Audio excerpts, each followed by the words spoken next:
India live 24/7 में आपનું સ્વાગત છે। સોનગઢ ડેપો તરફથી ઉકાઈ અંબાજી કાયમી આવતી જતી નવી બસ શરૂ કરવામાં આવી। તાપી જિલ્લાના સોનગઢ ડેપોના મુસાફરો માટે ખુશખબર સામે આવી છે। નીઝર 172ના ધારાસભ્ય ડોક્ટર જયરામભાઈની સતત રજૂઆત અને પ્રયત્નોના પરિણામે સોનગઢ ડેપોને કાયમી ફરતી ઉકાઈ અંબાજી નવી બસ ફાળવવામાં આવી। લાંબા સમયથી મુસાફરો તરફથી નવી અને નિયમિત બસ સેવા શરૂ કરવાની માંગ હતી, જે હવે પૂર્ણ થઈ છે।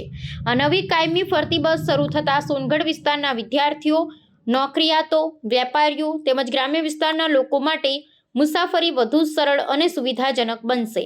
અગાઉ બસોની અછતને કારણે મુસાફરોને મુશ્કેલીનો સામનો કરવો પડતો હતો, જે હવે દૂર થવાની આશા વ્યક્ત કરવામાં આવી છે। સ્થાનિક નાગરિકોએ ધારાસભ્ય ડોક્ટર જયરામભાઈનો આભાર વ્યક્ત કર્યો છે અને ડેપો મેનેજર BR પટેલ અને TI ગફારભાઈ શેખ અને બસ કર્મચારી એક સાથે મળી લીલો ઝંડો ફરકાવી નવી બસની શરૂઆત કરવામાં આવી અને જણાવ્યું છે કે જનહિતમાં લીધેલા આવા પગલાઓથી વિસ્તારના વિકાસને વેગ મળશે। સોનગઢ ડેપોની નવી બસ સેવા શરૂ થતાં મુસાફરી વ્યવસ્થામાં સુધારો થશે અને લોકોમાં આનંદની લાગણી જોવા મળી રહી છે।